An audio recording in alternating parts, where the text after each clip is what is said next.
नमस्ते मेरे प्यारे योग साथियों, कैसे हैं आप सब। दोस्तों, मैंने अपने पिछले वीडियो में आयुर्वेद के बारे में बात की थी, जिसमें हमने जाना था कि आयुर्वेद क्या है, आयुर्वेद और योग किस तरह एक दूसरे से संबंधित हैं और क्यों जब आप योग के बारे में जानते हैं, योग अभ्यास करते हैं, तो आयुर्वेद के बारे में जानना भी ज़रूरी हो जाता है। यदि आपने मेरा आयुर्वेद का इंट्रोडक्टरी वीडियो नहीं देखा है, तो आप आई बटन पर क्लिक करके उस वीडियो को देख सकते हैं। चलिए दोस्तों, आगे बढ़ते हैं। आज हम बात करेंगे त्रिदोष के बारे में। सबसे पहले हम जानते हैं कि आयुर्वेद में जीवन क्या है। आयुर्वेद में आपकी बॉडी, आपके सेंसेस, आपके माइंड और सोल का यूनियन होना ही जीवन कहलाता है। बात करते हैं त्रिदोष की। त्रिदोष दो शब्दों से मिलकर बना होता है, त्रि और दोष। त्रि का अर्थ होता है थ्री और दोष का अर्थ होता है दैट विच गेट विशिएटेड, यानी कि जो बिगड़ सकता है। अब हम ये जानते हैं कि दोष क्या होता है। जब कोई चीज़ आपकी बॉडी में बिगड़ती है, यानी कि किसी चीज़ का बैलेंस आपकी बॉडी में बिगड़ता है, तो ये आपकी बॉडी के फंक्शंस को डिस्टर्ब करता है, जिससे आपकी बॉडी डिसीज़ के लिए ससेप्टेबल हो जाती है और आपकी बॉडी में डिसीज़ की प्रोसेस इनिशिएट हो जाती है और आप बीमार पड़ जाते हैं। इसलिए इसे बोला जाता है दोष। अब जान लेते हैं कि आयुर्वेद में डिसीज़ या बीमारी क्या है। जब आपका शरीर आपके नेचुरल कॉन्स्टिट्यूशन के साथ हार्मनी में नहीं रह पाता है, तो उसका जो एंड रिजल्ट होता है वो डिसीज़ या बीमारी कहलाता है। हमारी बॉडी और माइंड की एनर्जी का बैलेंस ही हमारा कॉन्स्टिट्यूशन होता है।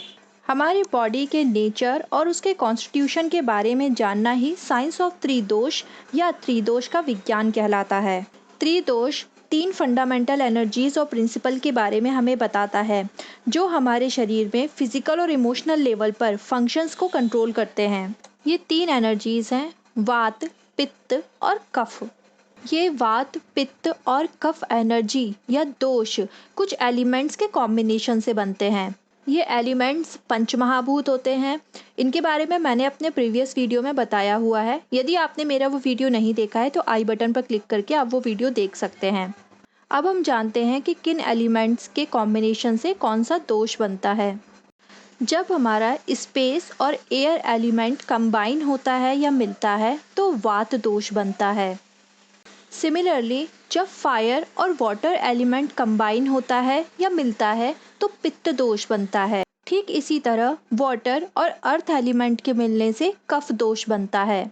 हर इंडिविजुअल में इन तीनों एनर्जीज का एक यूनिक बैलेंस होता है।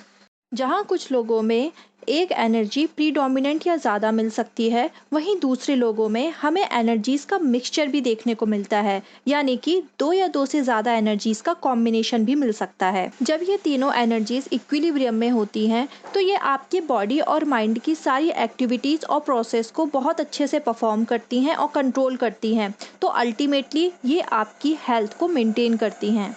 दोस्तों, त्रिदोष को हम त्रिधातु के नाम से भी जानते हैं, जहां धातु का मतलब होता है जो सपोर्ट करता है। त्रिदोष के बारे में डिटेल में जानने से पहले हमारा एक और टॉपिक के बारे में जानना बहुत ज़रूरी है, जो है प्रकृति। प्रकृति का मतलब होता है हमारा नेचुरल कॉन्स्टिट्यूशन या वो क्वालिटीज़ जिनके साथ हमारा जन्म हुआ है, जिनके साथ हम बॉर्न हुए हैं।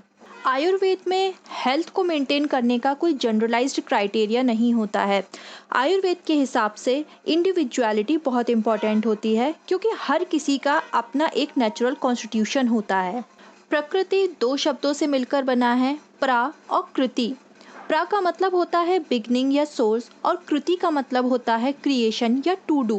तो प्रकृति का मतलब हुआ फर्स्ट फॉर्म्ड नेचर या ओरिजिनल फॉर्म ऑफ बीइंग, मतलब हमारा ओरिजिनल नेचर या ओरिजिनल कॉन्स्टिट्यूशन जिसके साथ हमारा जन्म हुआ। अपनी प्रकृति या ओरिजिनल कॉन्स्टिट्यूशन को जानने के अपने ही बेनिफिट्स हैं। प्रकृति या अपने कॉन्स्टिट्यूशन को जानकर आप एक बेटर लाइफ जी सकते हैं। कैसे, आइए जानते हैं। अपनी प्रकृति को जानकर आप अपने खान पान या अपने डाइट में सुधार कर सकते हैं। आप अपनी लाइफस्टाइल को सही कर लेते हैं। इसके बाद आपको आपकी स्ट्रेंथ और वीकनेस के बारे में पता होता है। आप अपनी डिसीज़ को एंटिसिपेट कर सकते हैं और डिसीज़ से खुद को प्रिवेंट भी कर सकते हैं। आप अपनी बॉडी और माइंड की अवेयरनेस को बढ़ा सकते हैं। हर एक इंडिविजुअल तीन कॉन्स्टिट्यूशन के कॉम्बिनेशन से बना होता है, कुछ लोग कहते हैं कि उनका कॉन्स्टिट्यूशन प्योर वात, प्योर पित्त या प्योर कफ है। वहीं आपको कुछ लोग कहते हुए मिलेंगे कि वो पित्त कफ पर्सन है, मतलब कि उनका पित्त डोमिनेंट या ज़्यादा है और कफ सेकेंडरी है। पित्त कफ कॉम्बिनेशन की तरह ही लोगों में और भी कॉम्बिनेशन पाए जाते हैं। प्रकृति 3 तरह की होती है, वात, पित्त और कफ। जिस व्यक्ति में वात दोष ज़्यादा होता है वो वात प्रकृति का होता है। जिस व्यक्ति में पित्त दोष ज़्यादा होता है उसका शरीर पित्त प्रकृति का होता है। और जिस व्यक्ति में कफ दोष ज़्यादा होता है उसकी बॉडी कफ प्रकृति की होती है। दोस्तों, आज के वीडियो में बस इतना ही। बहुत कुछ बता दूंगी तो आप कंफ्यूज हो जाएंगे। वीडियो अच्छा लगा है तो इसे लाइक शेयर कर दीजिए और मेरे चैनल को सब्सक्राइब करना ना भूलें। मिलती हूँ नेक्स्ट वीडियो में, तब तक के लिए नमस्ते।